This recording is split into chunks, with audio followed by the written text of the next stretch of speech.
नमस्कार साथियों। आज 18 फरवरी 2024 को द्वितीय पालित में संपादित उत्तर प्रदेश पुलिस परीक्षा के हिंदी भाग का उत्तर हम जल्दी से जल्दी देखते हैं। चलिए शुरू करते हैं। सबसे पहला प्रश्न है कि निम्नलिखित में सरस्वती शब्द का पर्यायवाची कौन सा नहीं है। देखिए, भारती होता है, शारदा होता है और बागीश्वरी होता है। इसमें डी कामनी नहीं होगा, ये स्त्री का होता है। चलिए, घूमने फिरने वाला साधु परिव्राजक कहलाता है। इसके बाद तीसरा है श्रुति समभिन्नार्थक शब्द युग्म नियत और नियत के सही अर्थ भेद लिखिए। तो इसमें आपका डी है। नियत मतलब निश्चित और नियत मतलब इरादा। इसके बाद चौथे पे आते हैं, निम्नलिखित में किस वाक्य में मुहावरे संबंधी अशुद्धि है। इसमें पहला सही है, पुलिस को देखते ही रमेश के चेहरे पर हवाइयाँ, चेहरे की हवाइयाँ उड़ती हैं, दौड़ती नहीं है। ठीक है। चलिए पांचवें प्रश्न पे आते हैं, निम्नलिखित में से किस विकल्प में सभी शब्द स्त्रीलिंग हैं। तो समाधि भी स्त्रीलिंग है और दीमक भी स्त्रीलिंग है। चलिए छठा, गुरु शब्द का बहुवचन शब्द क्या होगा। तो गुरु का गुरुजन होगा। वैसे तो अगर जन नहीं लगाओगे तो गुरु का गुरु ही रूप में ही बहुवचन प्रयोग किया जाएगा। बहुत से ये पांचवें प्रश्न पे एक बार और निगाह डालते हैं। देखिए, शीशम बहुत से लोग क्या करते हैं, स्त्रीलिंग बताते हैं, लेकिन कामता प्रसाद गुरुजी ने शीशम को भी सभी उसमें पुल्लिंग में ही रखा है, तो ये बात ही नहीं रह जाती। ठीक है। चलिए सातवें पे आते हैं, निम्नलिखित में से तत्सम तद्भव कौन सा युग्म गलत है। तो इसमें पहला भित्ति, भित्ति मतलब होता है दीवाल। ठीक है। तो इसका जो भित्ति है इसका तद्भव होता है भीत। ठीक है। चलिए आठवां, निम्नलिखित में से शेठ शब्द का तत्सम रूप क्या है। तो श्रेष्ठी, आठवें का ए सही हो जाएगा। चलिए नवे पे चलते हैं कि संग्राम शब्द में मूल शब्द और उपसर्ग कौन सा है। तो इसमें सम धन ग्राम होता है। ये आपका, मैं जब व्यंजन संधि पढ़ाते हैं तब भी मैंने बताया था कि आधे माँ के या माँ के बाद में यदि कोई स्पर्श व्यंजन आता है तो वो अनुस्वार में बदल जाता है। चलिए, निम्नलिखित में कौन सा व्ययी भाव समास का उदाहरण है। तो भरपूर है, दसवें का ए। ग्यारहवा, तू तेरा तुम आदि हिंदी कौन से पुरुषवाचक है। तो ये मध्यम पुरुष होते हैं। इसके बाद लघुत्सव संधि विच्छेद क्या होगा। तो लघु धन उत्सव होगा। इसका सी ऑप्शन सही हो जाता है 12वें का। 13वां, कौन सा विराम चिन्ह दो पृथक सत्ताओं या दो शब्दों को जोड़ता है। तो दो शब्दों को योजक चिन्ह जोड़ते हैं, जैसे राम श्याम माता पिता, तो बीच में हम डैश लगा देते हैं, योजक चिन्ह। 14वां, दिनेश रोज 4 लीटर दूध पीता है। इस वाक्य में 4 लीटर क्या है, इसमें परमाणुवाचक विशेषण है। 15वां, बाजार से आकर गीता खाना पकाएगी। इस वाक्य में आकर किस क्रिया का उदाहरण है। तो आकर मैंने पहले भी पढ़ा चुका हूं, ये पूर्वकालीन क्रिया है जो क्रिया। चलिए डिटेल में मैं इसको अच्छी तरीके से समझाऊंगा बाद में, पहले आप केवल अभी उत्तर लगा लीजिए। निम्नलिखित में किस वाक्य में अपादान कारक है। तो मेज से पुस्तक गिरी, ये आपका अपादान कारक है। स्वर्णिम शब्द में कौन सा प्रत्यय है। तो इसमें इम प्रत्यय है। स्वर्ण इसका मूल शब्द हो जाएगा। चलिए 18वें पे चलते हैं। 18वां, घाव पर नमक छिड़कना मुहावरे का अर्थ क्या है। दुखी को और दुखी करना। 8वें का पहला हो जाएगा। इसके बाद मूक, मूक का होता है बाचाल।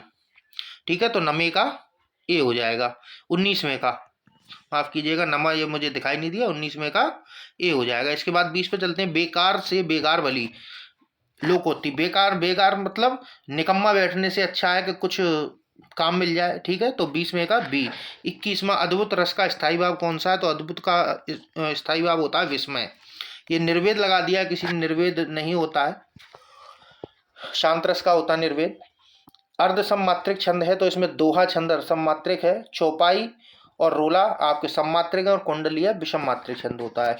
23 में राम कृपा भव निशा सिरानी। तो रामचंद्र की कृपा से इस संसार रूपी रात्रि भी चली जाएगी। तो यहाँ पर आप रूपी, जब रूप दे दिया गया तो आपका कौन सा हो जाएगा, रूपक अलंकार हो जाएगा। 23वें का बी।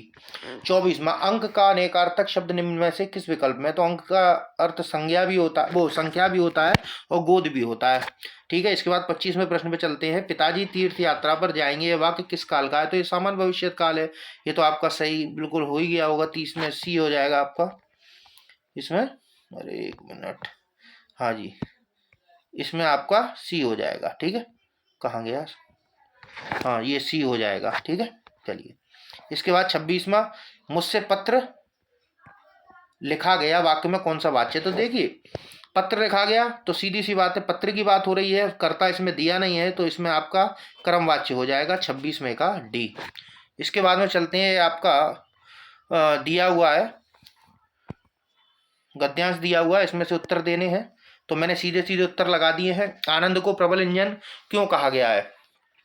वह जीवन से शोक और दुख को दूर करता है। 27वें का ए सही है आपका। इसके बाद 28 में क्या है? एक उपयुक्त शीर्षक। तो इसका उपयुक्त शीर्षक हो सकता है आपका हंसी एक वरदान है। ठीक है, चलिए। इसके बाद 29वां, हंसी भीतरी आनंद का भारी चित्र है। आशय से स्पष्ट किया है कि हंसी मन के अंदर, मन के आनंद को बाहर प्रकट करती है हंसी। तो इसका 29वें का बी सही है। चलिए 30वें पे चलते हैं। 30वां प्रश्न क्या कह रहा है आपका? बड़ा हो जाए थोड़ा सा। हाँ जी, हाँ। प्रफुल्लित शब्द में कौन सा उपसर्ग है? तो इसमें प्र हो जाएगा, इसका डी सही है। 31वां, सुयोग वैद्य रोगी के लिए क्या करता है? जो वैद्य होता है वो क्या करता है? आशा और उल्लास में वचनों द्वारा कानों को आनंदित करता है। ठीक है, इसका बी सही हो जाएगा 31वें का। 32वां, मैथिली भाषा के प्रसिद्ध कवि, ये तो बहुत सरल आ गया आपका, विद्यापति जी हैं। बिहारी लाल और तुलसीदास जी। वो बिहारी लाल आपके यहाँ के हैं, अपने यही मथुरा के आसपास की, जो क्या नाम है, ब्रज भाषा के। और जायसी और ये इसमें अपने अवधि भाषा में लिखते हैं। निम्न शब्दों में कौन सा शब्द क्रिया विशेषण है? तो धीरे धीरे हो जाएगा 33वें का डी। 34वां, निम्नलिखित में से कृष्ण शब्द का पर्यायवाची। तो कृष्ण जो शब्द है, कृष्ण जी का मुरारी होता है। एक मोरा राक्षस को मारने की वजह से इनको मुरारी कहा जाता है। अरी मतलब दुश्मन होता है।